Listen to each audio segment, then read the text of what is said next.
الطاہرین عام طور پر 12 مطہرات کا ذکر کیا جاتا ہے، جن میں سے پہلے مرحلے میں ذکر کیا جاتا ہے پانی کا، اور وجہ کیا ہے کہ سب سے زیادہ آسان طریقے سے جس چیز سے طہارت ہو جائے اور سب سے زیادہ جو چیز طہارت کے لیے استعمال ہوتی ہے وہ ہے پانی۔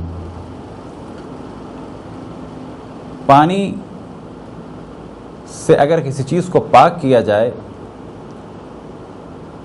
تو اس چیز کے پاک ہونے کا دار و مدار ہے 4 شرائط پر۔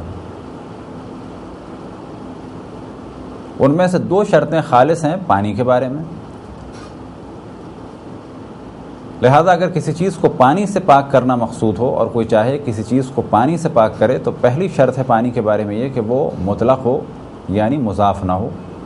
اور مضاف پانی کے بارے میں پہلے گفتگو گزر چکی کہ ایسا پانی نہ ہو کہ جس کو خالص پانی نہ کہا جا سکے۔ البتہ خالص پانی کے معنی منرل واٹر یا ڈسٹل واٹر یا بہت ہی صاف و شفاف پانی نہیں، بلکہ ایک نارمل لائف میں کہا جا سکے کہ یہ پانی ہے، جیسے کہ دریا کا پانی، نہر کا پانی، گو کہ اس میں کچھ مٹی ہو، کچھ گدلا پن ہو، لیکن اتنا زیادہ اس میں مٹی کا شامل ہونا کہ اسے کہا جائے کہ یہ پانی نہیں بلکہ کیچڑ ہے، تو کہا جائے گا کہ یہ پانی نہیں ہے، اب اس سے کوئی چیز پاک نہیں ہو سکتی۔ اسی طریقے سے چائے ہو یا دودھ ہو یا شربت ہو یا تربوز کا پانی یا سیب کا جوس، یہ سب کے سب آب مضاف ہیں، یعنی مضاف پانی ہے، اور مضاف پانی سے چیز پاک نہیں ہو سکتی۔ بس پہلی شرط ہے کہ پانی سے اگر کسی چیز کو پاک کرنا چاہیں تو یہ جان لینا چاہیے کہ پانی مطلق ہو، اور دوسری شرط یہ کہ وہ پانی خود بھی پاک ہو۔ لہذا اگر وہ پانی پاک نہ ہو تو کوئی چیز پاک نہیں کر سکے گا۔ وہ مطہر کے لیے یعنی پاک کرنے والے کے لیے ایک شرط یہ ہے کہ وہ خود طاہر ہو، یعنی خود پاک ہو۔ خود پاک ہوگا تو کسی چیز کو پاک کر سکے گا۔ بس پانی کی پہلی شرط کیا ہے کہ وہ مطلق ہو، اور دوسری شرط کیا ہے کہ وہ پاک ہو۔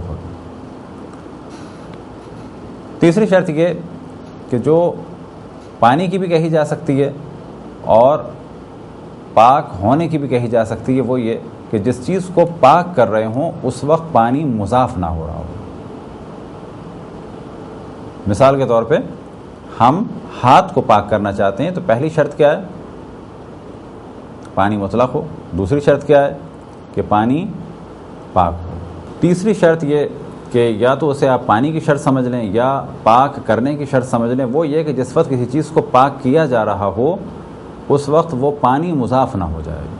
مثال کے طور پہ اگر ہم ہاتھ کو دھو رہے ہیں اور پاک کرنا چاہتے ہیں تو اس وقت جب ہاتھ ہم دھو رہے ہیں تو یہ پانی اس وقت خون آلود نہ ہو جائے۔ اگر پانی خون آلود ہے اس کا مطلب ہے ابھی ہاتھ پاک نہیں ہوا ہے۔ اور چوتھی شرط یہ کہ اس کا تعلق پانی سے نہیں، اس کا تعلق پاک ہونے والی چیز سے ہے۔ وہ شرط کیا ہے؟ وہ شرط یہ کہ جس چیز کو پاک کرنا ہے اس چیز میں عین نجاست نہ ہو۔ فرض کریں کہ ہم نے ہاتھ پاک کرنے کے لیے پانی استعمال کرنا چاہا تو پہلی شرط کیا ہے کہ وہ مطلق ہو، یعنی مضاف نہ ہو۔ دوسری شرط یہ کہ وہ پاک ہو۔ تیسری شرط یہ کہ جب پاک کیا جا رہا ہو تو پانی مضاف نہ ہو جائے۔ اور چوتھی شرط یہ کہ جب ہم نے اپنے حساب سے یہ سوچ لیا کہ ہاتھ پاک ہو گیا اور ہاتھ پر خون لگا ہوا ہے تو کہا جائے گا کہ نہیں، یہ خون کا لگا ہونا یا نجاست کا لگا ہونا اس بات کی علامت ہے کہ پانی بلا شک پاک تھا، پانی مطلق تھا، پانی سے ہاتھ کو دھویا بھی گیا 2 دفعہ یا 3 دفعہ، لیکن اس کے بعد بھی ہاتھ پاک نہیں ہے۔ وجہ کیا ہے؟ وجہ یہ ہے کہ ہاتھ پر عین نجاست لگی ہوئی ہے، یا متنجس یعنی وہ چیز کہ جو نجس ہو گئی تھی لگی ہوئی ہے۔ فرض کریں کہ یا خون لگا ہوا ہے یا یہ کہ فرض کریں کوئی اور نجاست لگی ہوئی ہے۔ متنجس سے کیا معنی ہے؟ کہ خون نہیں لگا ہوا ہے لیکن خون کے ذریعے سے جو چیز نجس ہو گئی تھی وہ لگی ہوئی ہے۔ فرض کریں کسی رنگ میں خون گر گیا تھا اور وہ ہمارے ہاتھ پہ لگ گیا، ہاتھ نجس ہو گیا۔ ہم نے پاک کرنا چاہا تو کیا کرنا ہے؟ پہلی شرط یہ کہ پانی مطلق ہو، دوسری شرط یہ کہ پانی پاک ہو، تیسری شرط یہ کہ جب پاک کر رہے ہوں تو پانی مضاف نہ ہو جائے، اور چوتھی شرط کیا کہ جب پاک کر چکیں اپنے حساب سے کہ ہمارے ذہن میں تھا کہ ہم نے پاک کر لیا، پھر جو ہم نے ہاتھ کو دیکھا تو یہاں پر نجاست نہ لگی ہوئی ہو، فرض کریں خون نہ ہو، اور کیا نہ ہو کہ رنگ لگا ہوا تھا ہمارے ہاتھ میں جو نجس تھا وہ ابھی یہاں پر ہے، لیکن کیسا رنگ؟ عین رنگ لگا ہوا ہو۔ فرض کریں کہ ایک اور مثال دی جائے کہ رنگ کو بھی واضح کر دیا جائے گا بعد میں، کیونکہ رنگ کے بارے میں ایک سوال ذہن میں آ سکتا ہے، وہ یہ کہ اگر رنگ نجس لگ گیا تھا تو کیا جب تک اس کا نشان باقی ہے اس وقت تک ہاتھ پاک نہیں ہوگا؟ کہا جائے گا ہم اگر یہ نجس رنگ آئل پینٹ تھا تو اس کو تو ہٹانا ہوگا، لیکن فرض کریں کہ نجس رنگ زردے کے رنگ جیسا تھا یا جو پانی میں ڈیزالو ہو جائے انک اس قسم کا تھا، تو فرض کریں نجس انک لگ گئی، ہم نے ہاتھ کو دھویا لیکن ایک نشان رہ گیا ہے، تو کہا جائے گا کہ اگر انک باقی ہے تو ہاتھ پاک نہیں ہوا، لیکن اگر فقط نشان رہ گیا تو کوئی حرج نہیں ہے، نشان رہ گیا لیکن ہاتھ پاک ہو گیا۔ تو یہ 4 شرائط وہ ہیں کہ جن کے بعد ایک چیز پاک ہو جائے گی۔ تو پھر اس جانب توجہ دلائیں کہ یہ شرائط پانی کی بھی تھیں اور پاک ہونے کی بھی تھیں اور پاک ہونے والی چیز کی بھی تھیں کہ وہ کیا ہو۔ اب اسی میں اس موضوع کو بھی بیان کیا جا سکتا ہے کہ بعض چیزیں کہ جو پاک ہو سکتی ہیں جو نہیں ہو سکتی، مثال کے طور پہ اگر کوئی گھی کو پاک کرنا چاہے تو کہا جائے گا گھی پاک نہیں ہو سکتا۔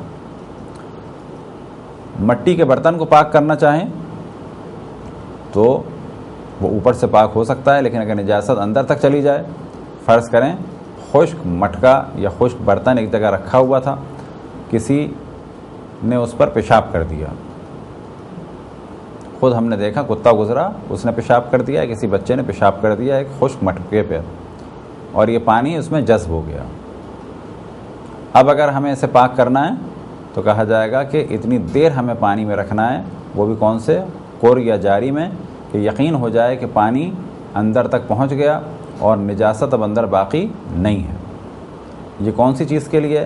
کہ جو پانی کو ایبزارب کر سکتی ہو، لیکن عام برتن ہے تو وہاں پر یہ والا سلسلہ نہیں ہے، لیکن برتنوں کے مسائل بھی ساتھ میں بیان ہوں گے۔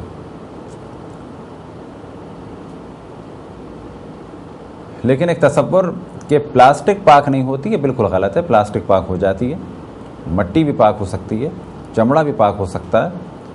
فرق یہ ہے کہ کچھ لوگ کر نہیں پاتے پاک ان چیزوں کو، یہ الگ موضوع ہے، اور پاک نہ ہو سکتی ہو یہ بالکل الگ موضوع ہے۔ آیا مٹی کا لوٹا یا بالٹی پاک ہو سکتا ہے؟ بالکل ہو سکتا ہے۔ دیکھنا یہ ہے کہ نجاست اندر تک گئی ہے تو اس کو ایسے پاک کرنا ہے کہ اسے کور یا جاری پانی میں رکھنا ہے، دریا کے پانی میں یا کنویں کے پانی میں، یا ایسے پانی میں بالٹی میں رکھ دیں کہ جہاں پر کور پانی آ رہا ہو تو یہ چیز پاک ہو جائے گی۔ پلاسٹک کا لوٹا یا بالٹی پاک ہو سکتے ہیں؟ وہ تو بالکل ہو سکتے ہیں اور بہت آسان ہے اس کا پاک ہونا۔ لکڑی پاک ہو سکتی ہے؟ کہا جائے گا لکڑی پہ بھی اگر اوپر کوئی نجاست تھی جو پانی سے ہٹ گئی تو پاک ہو جائے گی، لیکن اگر وہ نجاست لکڑی نے ایبزارو کر لی ہے تو اتنا ہمیں پانی ڈالنا ہوگا یا کور یا جاری پانی میں رکھنا ہوگا کہ یقین ہو جائے کہ اندر نجاست جو تھی وہ نکل گئی اور کور یا جاری پانی لکڑی کے اندر مساموں تک پہنچ گیا۔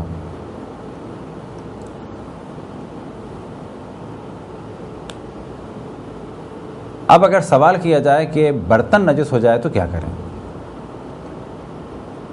برتن اگر نجس ہو گیا تو پہلا مرحلہ یہ ہے کہ اس پر سے نجاست کو ہٹایا جائے، یا یہ کہ برتن اگر چکنا تھا تو پہلا مرحلہ یہ ہے کہ برتن پہ سے نجاست کو ہٹایا جائے اور چکنائی کو ہٹایا جائے، کیونکہ اگر نجاست لگی ہوئی ہے تو وہ چیز پاک نہیں ہوگی، اور اگر چکنائی لگی ہوئی ہے تو چکنائی پانی پہنچنے نہیں دے گی۔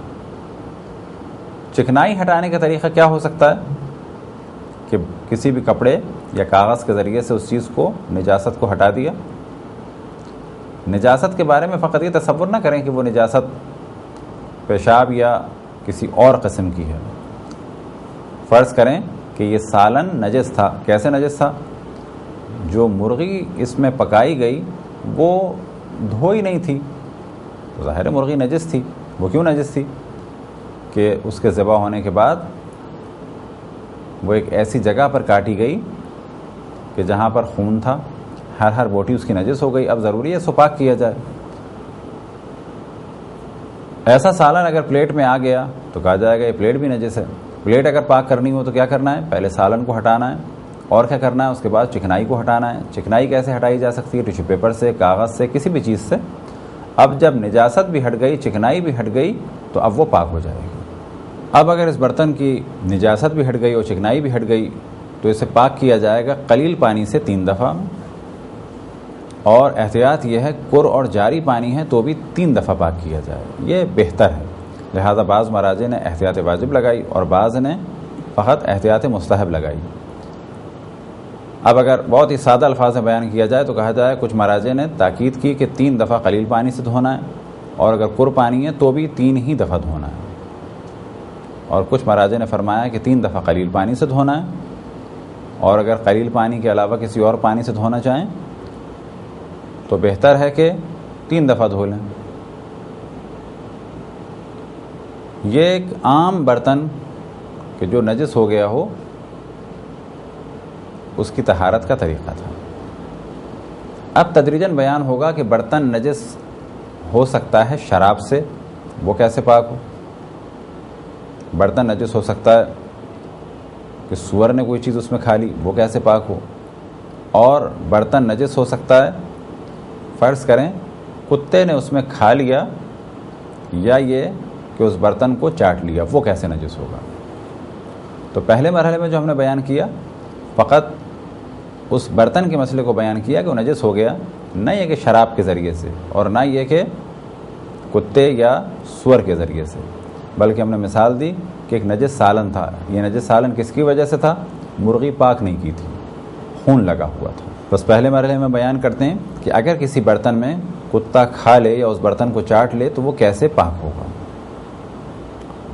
تو تمام مراجع کا فتویٰ یہ ہے کہ ایسا برتن کہ جسے کتا چاٹے یا جس میں کتا کھائے، اسی طریقے سے جس میں اس کا لعاب دہن گر جائے، تو بعض مراجع فرماتے ہیں کہ لعاب دہن گر جائے تو بھی کیا کیا جائے؟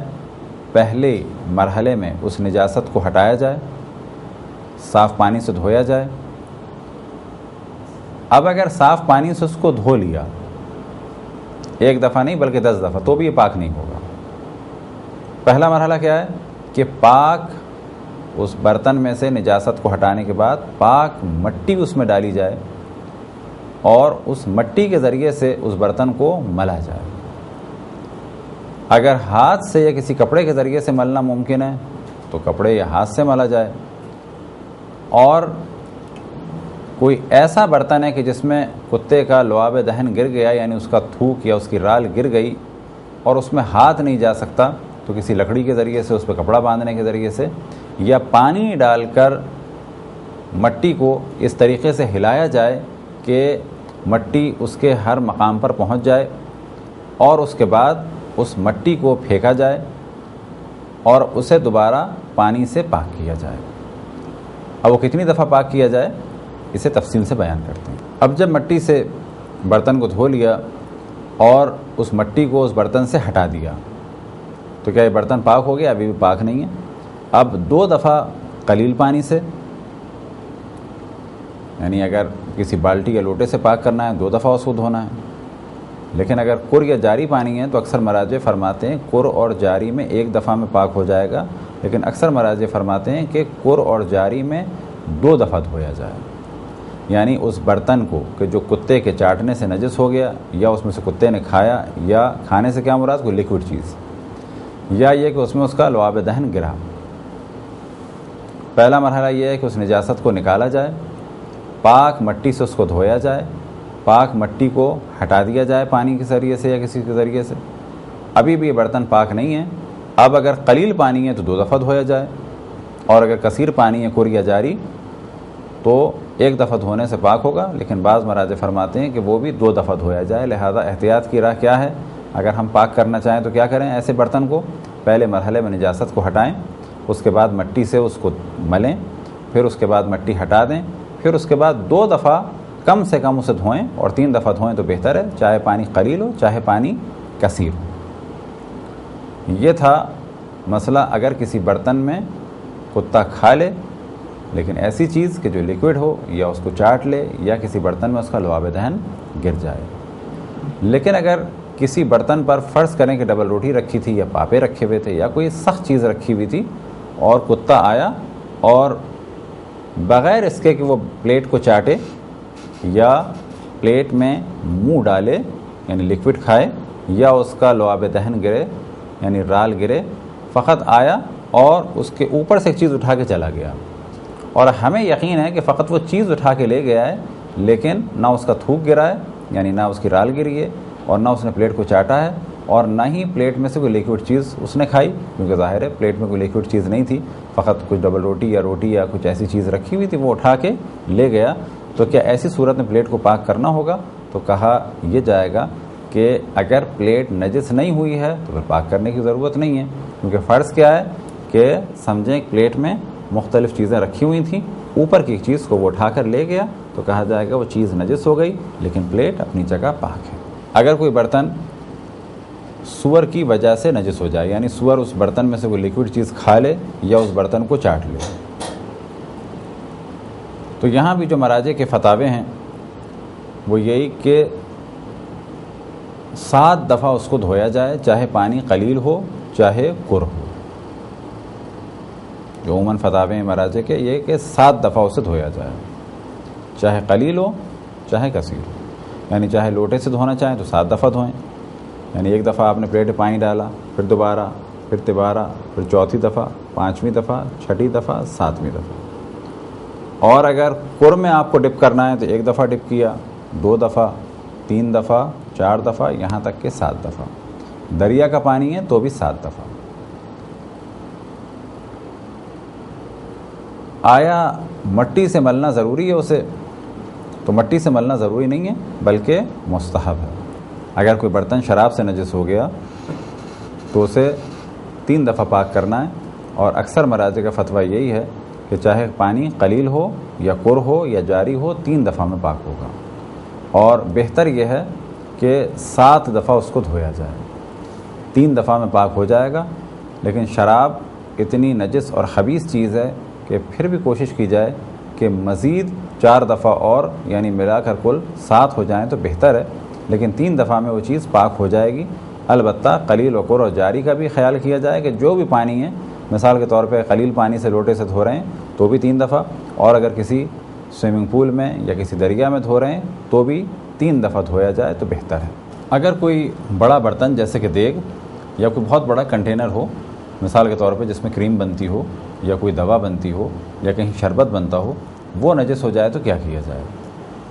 تو اس کا ایک جو آسان طریقہ ہے وہ یہ کہ اسے پورا کا پورا بھرا جائے 3 دفعہ اور خالی کر دیا جائے، اور یہ کام بہت زیادہ مشکل ہے، کیونکہ اگر بہت بڑا کنٹینر ہے یا بہت بڑا کوئی ٹینکر ہے کہ جس میں شربت بنتا ہے یا جس میں کریم بنتی ہے، تو اس کو پورا کا پورا بھر کے خالی کرنا تو ایک بہت زیادہ پانی ضائع ہوگا۔ تو ایک طریقہ تو یہ ہے، اور دوسرا طریقہ یہ کہ اگر قلیل پانی سے دھونا ہے تو اس میں ہر جانب پانی پہنچایا جائے، لیکن کب؟ کہ جب اس میں کوئی چیز نہ ہو، جو نجاست تھی اس کو ہٹا دیا جائے، اور کوئی ایسی چیز کہ جو پانی پہنچنے میں رکاوٹ بنے، مثال کے طور پہ چکنائی یا کوئی چیز چپکی ہوئی ہو وہاں پر، مثال کے طور پہ آٹا گوندنے کی مشین تھی وہ نجس ہو گئی بہت بڑی۔ اب اگر اسے پاک کرنا ہے تو کیا کرنا ہوگا؟ اگر کوئی چکنائی ہے تو اس کو نکالا جائے، اسی طریقے سے جہاں جہاں آٹا چپکا ہوا ہے تو اس کو نکالا جائے، کیونکہ آٹا اگر سخت ہو گیا تو وہ وہاں پر پانی کو پہنچنے نہیں دے گا۔ تو پہلا مرحلہ یہ ہے کہ وہاں پر جو بھی چیز ہے اس کو ہٹایا جائے۔ اب یا تو یہ کہ اس کو 3 دفعہ بھرا جائے اور خالی کر دیا جائے، اور اگر قلیل پانی سے پاک کرنا ہے تو ہر جگہ تک پانی پہنچایا جائے، اور جب پانی پہنچ جائے اور ایک جگہ جمع ہو جائے تو ایک پاک برتن سے یا پاک کپڑے کے ذریعے سے اس پانی کو اٹھا کر باہر پھینک دیا جائے،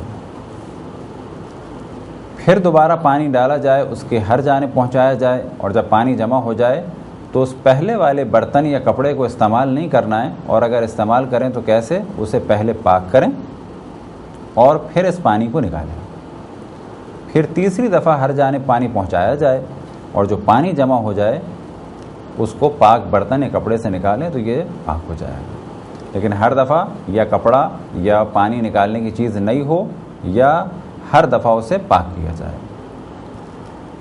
اور بہتر ہے کہ کر اور جاری سے بھی 3 دفعہ کیا جائے، لیکن ایک دفعہ میں وہ پاک ہو جائے گا۔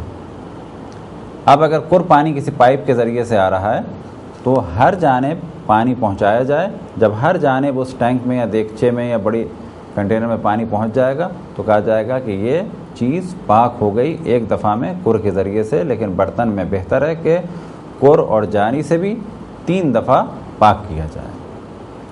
یہ طریقہ ہو گیا کسی بڑے برتن یا چیز کو پاک کرنے.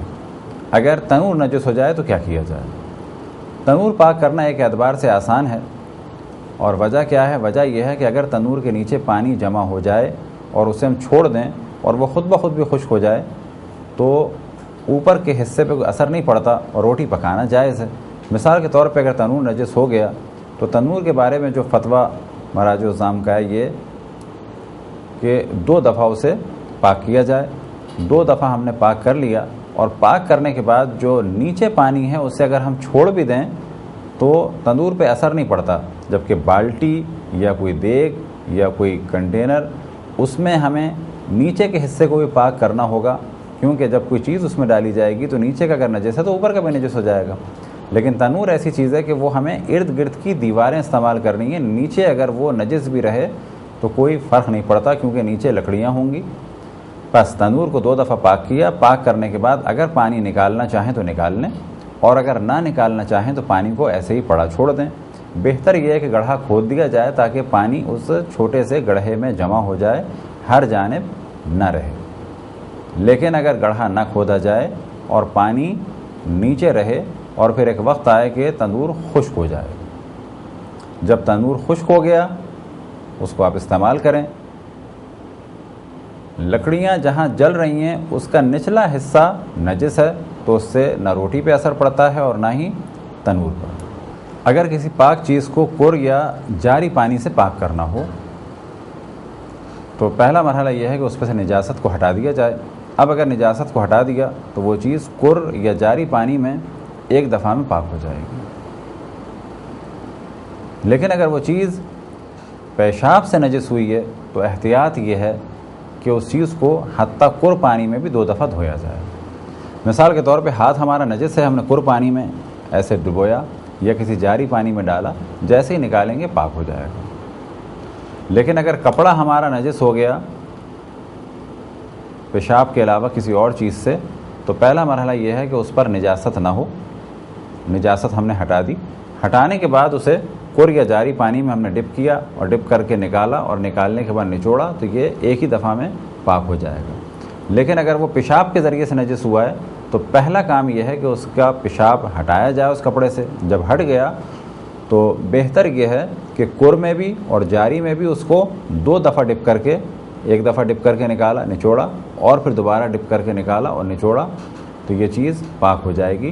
لیکن اگر ہاتھ یا کوئی اور چیز ہے تو وہ ایک دفعہ ہی اگر ہم کر یا جاری میں اس کو ڈپ کریں گے تو وہ چیز پاک ہو جائے گی. کپڑا یا فرش اور اس قسم کی جو چیزیں ہیں ان کے بارے میں جو ایک احتیاط کی راہ ہے اور مراجع الزام کا جو فتویٰ ہے وہ یہ کہ ان کو نچوڑا جائے. نچوڑنے سے کیا مراد؟ بے قدر معمول, یعنی نارملی لوگ کہیں کہ پہلی دفعہ دھویا اور پانی نکال دیا, پھر دوبارہ دھویا اور پانی نکال دیا. پر جنرل پبلک اگر کہے کہ اس میں سے پانی پہلی دفعہ دھو کے بھی نکال دیا اور دوسری دفعہ دھو کے بھی نکال دیا. نکالنے سے مراد یہ نہیں کہ 100% پانی نکال دیا جائے, کیونکہ یہ پاسبل نہیں ہے. کیونکہ اگر ہم بہترین سے بہترین ڈرائر میں بھی کسی کپڑے کو ڈرائی کرنے کی کوشش کریں تو اب اگر وہاں پر کوئی ہیٹ کا سلسلہ ہے تو اس صورت میں کہا جا سکتا ہے کہ 100% نکال دیا. لیکن اگر عام مشینوں میں چاہے آٹومیٹک ہوں یا مینول ہوں, اگر اس میں ہم نے کپڑے کو ڈرائی کیا ہے تو آخر میں وہ کپڑا نکلتا ہے تھوڑا سا نم. یہ نم ہے اس کا مطلب ہے کچھ پانی تو ہے. تو کیا اتنا پانی نکالا جائے کہ کچھ بھی پانی باقی نہ رہے؟ تو یہاں پر جواب یہ ہے کہ اتنا پانی نکالنے کی ضرورت نہیں ہے. فقط جنرل پبلک یہ کہے کہ پہلی دفعہ دھویا اور اس طرح سے نچوڑا کہ پانی نکل گیا, پھر دوبارہ دھویا اور دوبارہ نچوڑ دیا. لیکن یہ سوچنا کہ جتنی طاقت ہے اس کو استعمال کرنا ہے اور آخر تک ایک ایک قطرہ نکال دینا ہے, ایسا نہیں. فقط جنرل پبلک کیا ہے کہ اس کو نچوڑا تھا اور پانی پہلی دفعہ نکالا, پھر دوبارہ نچوڑا تو دوسری دفعہ بھی نکال دیا. تو کپڑے اور فرش اور ایسی چیزیں کہ جو پانی کو جذب کر لیتی ہیں ان کے بارے میں جو ایک احتیاط کی راہ ہے, کیونکہ بعض مراجع فرماتے ہیں کہ نچوڑنا کر اور پانی قلیل میں, قر میں اور جاری میں ضروری نہیں، لیکن احتیاط کی رائے یہ ہے اور بہتر یہ ہے کہ چاہے قر ہو اور چاہے قلیل پانی ہو، کپڑے کو اور اسی قسم کی دیگر چیزوں کو فشار دے کر یعنی نچوڑ کر غسالے کو یعنی جو پانی دھونے کے بعد بچتا ہے اس کو نکال دیا جائے۔ اگر کسی چیز کو قر پانی سے پاک کرنا چاہیں تو اس کا طریقہ یہ ہے کہ پہلے مرحلے میں اس چیز سے نجاست کو دور کیا جائے۔ مثال کے طور پہ اگر ہاتھ پر کوئی نجاست لگی ہو، فرض کریں کہ خون لگا ہے یا انسانی فضلہ لگا ہے،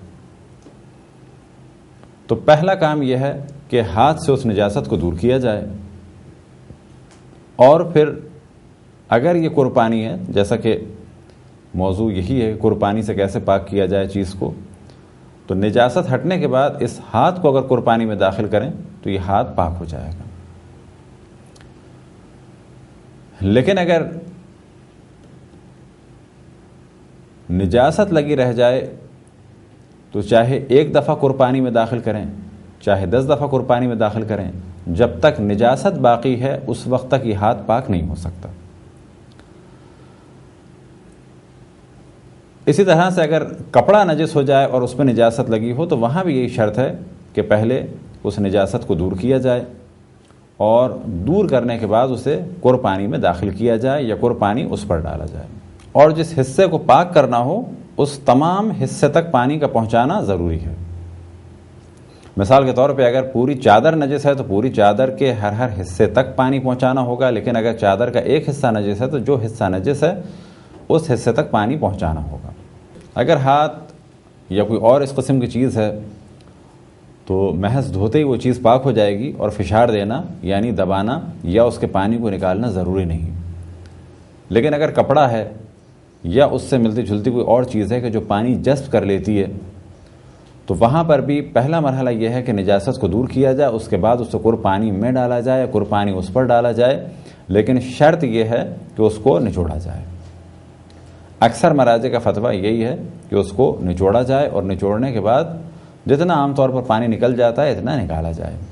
لیکن اس مسئلے میں آغا سستانی فرماتے ہیں کہ قربانی سے اگر کپڑے کو دھویا جا رہا ہے تو وہاں پر نچوڑنا لازم نہیں ہے، لیکن احتیاط اور بہتر تمام مراجع کے فتوے میں یہی ہے کہ کپڑے کو نچوڑا جائے، یا اگر فرش ہے یا کوئی اور چیز ہے کہ جو پانی کو ابزرو کر لیتی ہے تو اس کو نچوڑا جائے۔ اگر کوئی چیز پیشاب سے نجس ہو جائے اور اسے کوئی پاک کرنا چاہے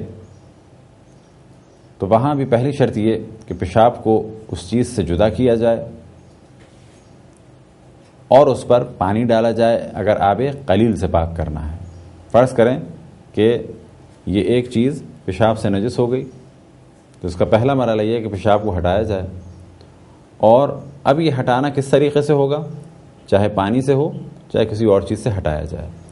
تو پہلا مرحلہ یہ ہے کہ نجاست کو ہٹایا جائے اور اس کے بعد ایک دفعہ پانی ڈالا جائے، جب دوبارہ پانی ڈالیں گے تو یہ چیز پاک ہو جائے گی۔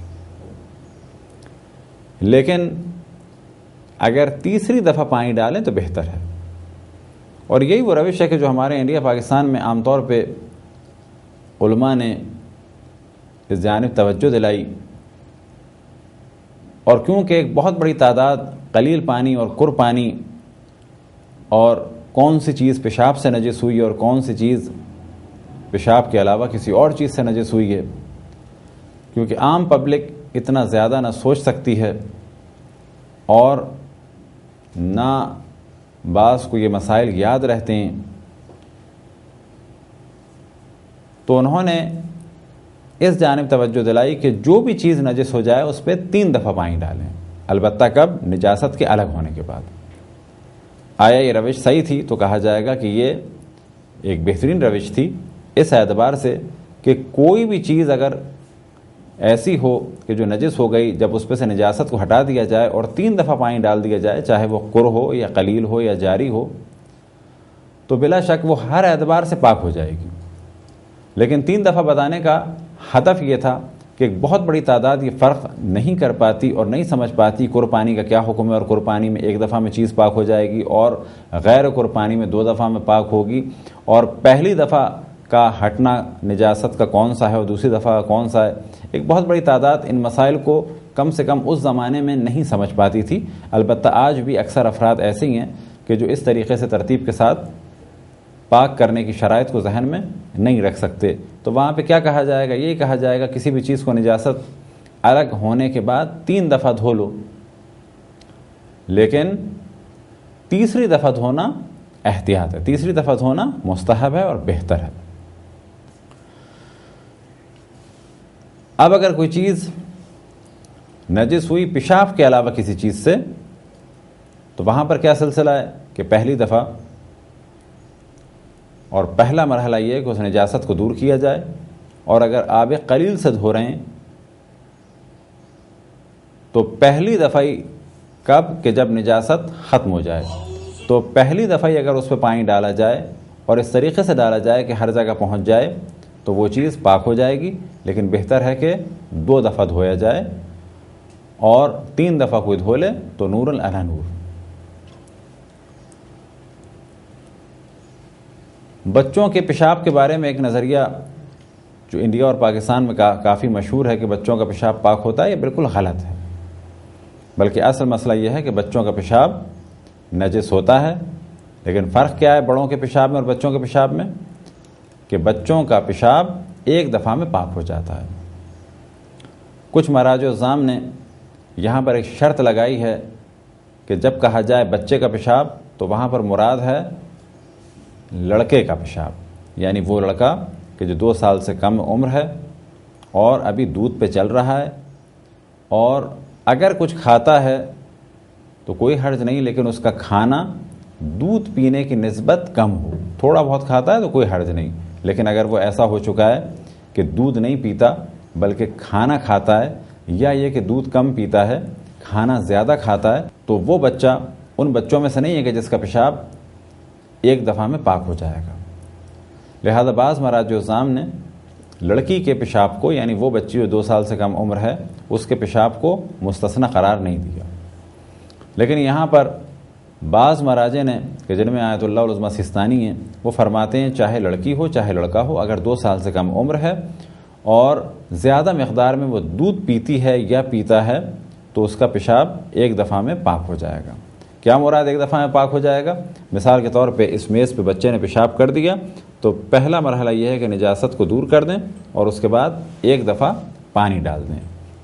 آیا یہ ہے، لیکن یہ بہتر رہا ہے، لیکن اصل مسئلہ کیا ہے کہ اگر یہ میز پیشاب سے نجس ہو گئی تو اس کو فرض کریں ہم نے آڑا کیا اور اس کے بعد ایک دفعہ ایسے پانی ڈالا کہ ہر جگہ وہ پہنچ بھی گیا اور پانی بہہ گیا، تو یہ ایک ہی دفعہ میں پاک ہو جائے گا۔ اگر کوئی چٹائی وغیرہ نجس ہو جائے، اب ہمارے معاشرے میں چٹائیاں بھی 2 قسم کی ہیں، ایک چٹائی جیسے کھجور کی چٹائی یا تنکوں سے بنی ہوئی چٹائی۔ ان چٹائیوں میں بعض دفعہ دھاگا استعمال ہوتا ہے اور بعض دفعہ پوری کی پوری چٹائی کھجور کے پتوں یا کسی اور چیز سے بنی ہوئی ہوتی ہے۔ اب اگر وہ چٹائی کین کی ہے یا کھجور وغیرہ کے پتوں سے بنی ہوئی ہے اور اس میں کوئی دھاگا نہیں ہے، تو اس چٹائی پر جیسے ہی پانی ڈالا جائے گا، البتہ شرائط کے مطابق نجاست کو ہٹا دیا، نجاست کو ہٹانے کے بعد اگر ایک دفعہ پانی ڈال دیا پیشاب کے علاوہ تو یہ چیز پاک ہو جائے گی، اور اگر چٹائی پیشاب سے نجس ہوئی ہے تو 2 دفعہ پانی ڈالنے کے بعد نجاست ہٹنے کے بعد یہ چیز پاک ہو جائے گی۔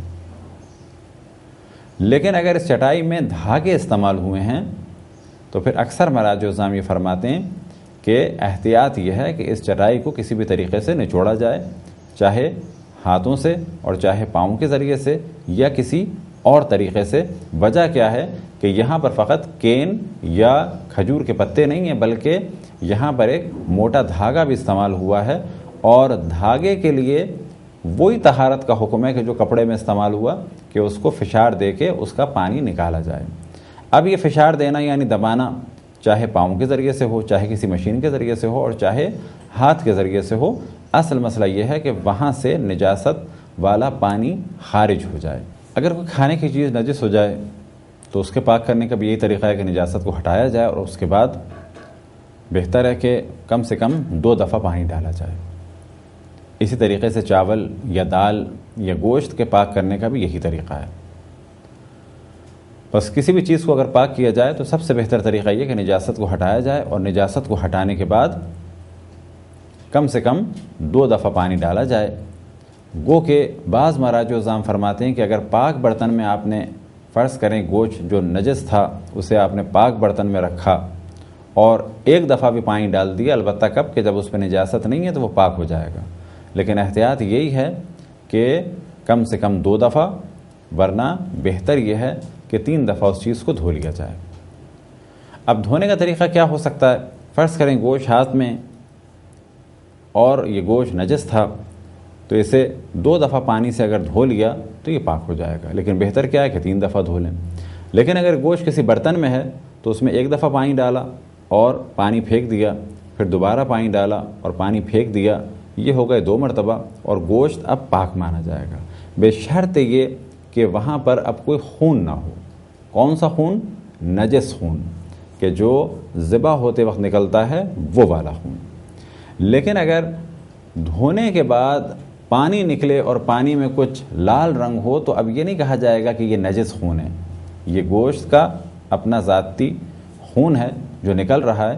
اور خون کے بارے میں ہم نے پہلے بھی توجہ دلائی کہ جب جانور کو ذبح کرتے ہیں اور جو خون نکلتا ہے وہ نجس ہے، لیکن جو خون جسم کے اندر ذبح ہونے کے بعد رہ جائے بشرط یہ کہ وہ خون جانور نے سانس کے ذریعے سے نہ کھینچا ہو یا یہ کہ گردن اتنی اوپر نہ ہو کہ خون نکل نہیں پایا۔ لیکن اگر نارمل زمین پر کسی جانور کو ذبح کیا اور خون بہہ گیا تو جتنا خون بہہ گیا وہ نجس ہے۔ اب اگر اس کی گردن کو دھو دیا اور پیٹ چاک کرنے کے بعد اندر کچھ خون نکلا تو وہ خون گو کے پینا یا کھانا حرام ہے، لیکن وہ خون نجس نہیں ہے۔ لہٰذا مطہرات میں سے جو ایک مطہر ہے وہ یہ کہ عموماً جتنا خون جانور کا بہتا ہے جب بہہ جائے گا تو باقی جو خون جانور کے جسم میں رہ گیا وہ پاک مانا جائے گا۔ لہذا جانور کے گوشت کی جب بوٹیاں بن جائیں اس کو دھونے کے بعد جو لال سا پانی نکلتا ہے وہ خون نہیں مانا جائے گا۔ بس اگر گوشت نجس تھا تو اسے پاک برتن میں رکھ کر جب 2 دفعہ پانی ڈالا اور پانی کو پھینک دیا تو گوشت بھی پاک ہو جائے گا اور برتن بھی پاک ہو جائے گا، لیکن 3 دفعہ اگر یہ کام کیا جائے تو بہتر ہے۔ پھر ہم اس جانب توجہ دلائیں کہ بعض مراجع الزام جیسے کہ حضرت آیت اللہ العظمیٰ زنجانی اور حضرت آیت اللہ العظمیٰ سیستانی فرماتے ہیں کہ پاک برتن میں اگر آپ نے گوشت کو رکھا اور 1 دفعہ بھی پانی ڈال کے نکال دیا تو گوشت پاک ہو جائے گا۔ یہی موضوع ہے اور یہی گفتگو ہے تقریباً صابن کے بارے میں۔ بس فرق یہ ہے کہ جب صابن کو پاک کر رہے ہوں تو اس جانب توجہ رہے کہ یہ صابن اوپر سے نجس ہوا ہے یا اندر تک یہ نجس پانی پہنچ گیا ہے۔ فرض کریں کہ ایک نجس زمین تھی، اس پہ صابن گرا، اب ہمیں کیا کرنا ہے کہ صابن کو اٹھائیں اور اسے کم سے کم 1 دفعہ، البتہ اگر نجاست ہٹ چکی ہے، ورنہ 2 دفعہ، اور بہتر یہ ہے کہ 3 دفعہ دھوئیں۔ لیکن فرض کریں کہ یہ صابن ایک نجس پانی میں پڑھا رہا یہاں تک کہ نجس پانی اس صابن کے اندر چلا گیا، اب آیا اوپر کا حصہ دھونے سے صابن پاک ہو جائے گا؟ تو اس کا جواب یہ ہے کہ نہیں، اس صابن کو کر یا جاری پانی میں اتنا رکھنا پڑے گا کہ پاک پانی اس صابن کے اندر تک داخل ہو جائے۔ اگر یقین ہو جائے کہ پاک پانی داخل ہو گیا، اور یقین کے لیے ضروری ہے کچھ دیر رکھا جائے، کتنی دیر رکھا جائے؟ آدھے گھنٹے، پونے گھنٹے، 1 گھنٹے، 1.5 گھنٹہ، کہ جس کے بعد یقین ہو جائے کہ یہ پانی جو پاک پانی تھا دریا کا یا کنویں کا یا کور پانی وہ اب وہاں صابن میں داخل ہو چکا ہے اور نجس پانی اس سے نکل چکا ہے۔ نکلنے سے کیا مراد؟ ایسا نہیں ایک جانب سے پانی جائے گا دوسری جانب سے نکلے، بلکہ کہا جائے گا کور پانی اندر تک جب پہنچ گیا تو وہ جو سابقہ نجس پانی تھا وہ بھی پاک ہو گیا۔ کس کی وجہ سے؟ کور پانی یا جاری پانی یا بارش کے پانی کی وجہ سے، لیکن کن شرائط کے ساتھ؟ کہ یقین ہو جائے کہ بارش کا پانی یا کنویں کا پانی یا کور پانی صابن کے اندر سرایت کر چکا اور یہ صابن اندر سے بھی پاک ہو گیا۔ اگر کوئی ایسا لباس ہو کہ جس میں سے رنگ نکلتا ہو، اسے کیسے پاک کیا جائے؟ اگر قلیل پانی سے اسے پاک کرنا ہے تو یہ شرط ہے کہ جب تک مضاف پانی اس میں سے نکل رہا ہے۔ مضاف پانی سے کیا مراد؟ یہ ہم نے شروع میں جانے توجہ دلائی کہ ایسا پانی کہ جس میں کوئی چیز مل جائے اور اب اسے خالص نہ کہا جائے، یعنی اتنا زیادہ اس میں سے رنگ نکل رہا ہے کہ اس کو اب نارمل پانی نہیں کہا جا سکتا۔ اگر ایسا ہے تو اکثر مراجع یہ فرماتے ہیں چاہے قر ہو چاہے قلیل ہو، جب تک مضاف پانی نکل رہا ہے اس کپڑے میں سے اس وقت تک کپڑا پاک نہیں ہو سکتا۔ بس ضروری ہے کہ اس کو اتنا دھویا جائے کہ اس کا مضاف پانی نکلنا بند ہو جائے۔ لیکن اگر مضاف پانی نکلنا بند ہو گیا، اب ہلکا سا پانی نکل رہا ہے پنک، فرض کریں ریڈ کپڑا تھا اسے ہم نے دھونا شروع کیا، یا کالا تھا اسے ہم نے دھونا شروع کیا، اور جب بھی نچوڑتے تھے تو بالکل سیاہی مانند پانی نکلتا تھا، بالکل سیاہ پانی، یا یہ کہ بالکل سرخ پانی نکلتا تھا، تو کہا جائے گا جب تک یہ مضاف پانی نکل رہا ہے سیاہ یعنی بلیک یا ریڈ، اس وقت تک یہ کپڑا پاک نہیں ہوا۔ لیکن کئی دفعہ نچوڑنے کے بعد اب اس میں سے کالا پانی نہیں نکل رہا، بلکہ ایسا پانی نکل رہا ہے کہ جس میں ہلکا سا شیڈو آ رہا ہے کالا، یا یہ کہ اب سرخ پانی نہیں نکل رہا بلکہ ایک ہلکا سا ایک گلابی سا یا لال سا ایک ہلکا سا کلر محسوس ہو رہا ہے، تو ایسا پانی مضاف پانی نہیں ہے، بلکہ ایسے پانی کو کہا جائے گا یہ متغیر پانی ہے، یعنی ہلکا سا اس کا رنگ بدلا ہے۔ بس اگر کوئی کپڑا جس میں سے رنگ نکلتا ہو اسے پاک کرنا کوئی چاہے تو شرط یہ ہے کہ چاہے قلیل پانی میں پاک کرے چاہے قر پانی میں پاک کرے، جب اس کو نچوڑا جائے تو اس میں سے مضاف پانی نہ نکلے۔ یہ ایک احتیاط کی راہ ہے اور اکثر مراجع کا فتویٰ یہی ہے، لیکن یہاں پر تقریباً اکثر مشہور مراجع کے درمیان فقط امام خمینی یہ فرماتے ہیں کہ اگر قر پانی میں آپ کسی کپڑے کو ڈال دیں اور پانی پہلے پہنچ جائے اس سے پہلے کہ وہ مضاف ہو کے باہر نکلے، اور عام طور پہ ہوتا یہی ہے، فرض کریں یہ کپڑا ہے کہ جس میں سے رنگ چھوٹتا ہے، اسے ہم نے قر پانی میں ڈالا، جیسے ہی ڈالا وہ فرماتے ہیں پاک ہو جائے گا۔ اب اگر آپ نے نچوڑا اور نچوڑنے کے بعد اس میں سے سیاہی نکلی تو امام خمینی یہ فرماتے ہیں کیونکہ پانی اس کے تمام حصوں تک پہنچ گیا تھا لہٰذا وہ کپڑا پاک ہو گیا۔ اب جو آپ نے نچوڑا تو اس میں سے جو رنگ نکل رہا ہے گو کہ مضاف پانی نکل رہا ہے، اس کے باوجود پاک ہو گیا، لیکن کب؟ وہ فرماتے ہیں فقط قر اور جاری پانی میں۔ لیکن قلیل پانی کے مسئلے میں وہ بھی یہی فرماتے ہیں کہ یہ دیکھنا ضروری ہے کہ نچوڑنے کے بعد مطلق پانی نکلتا ہے یا مضاف نکلتا ہے، لہذا اگر مضاف پانی نکلتا ہے تو وہ کپڑا پاک نہیں مانا جائے گا۔ پاک کرنے کے بارے میں جو ایک شرط بیان کی تھی کہ جب تک عین نجاست باقی ہو اس وقت چیز پاک نہیں ہوتی۔ مثال کے طور پہ انسان کے ہاتھ پر خون لگ گیا تو جب تک خون باقی ہو اس وقت تک چیز پاک نہیں ہوگی، یا اگر فرض کریں کہ فضلہ لگ گیا یعنی پیخانہ، تو جب تک یہ باقی ہو اس وقت تک ہاتھ یا لباس پاک نہیں ہوگا۔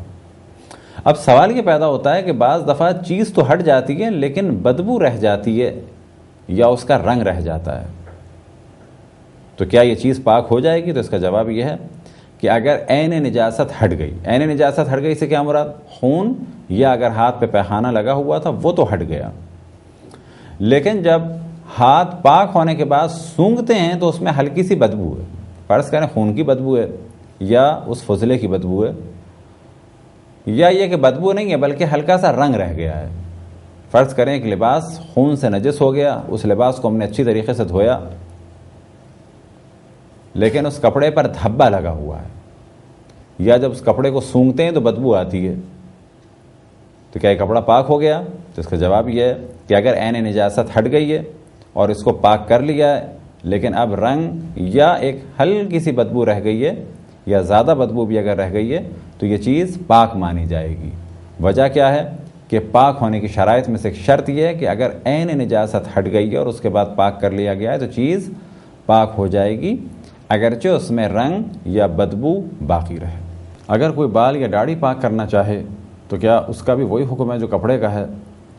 تو یہاں پر بھی یہی کہا جائے گا کہ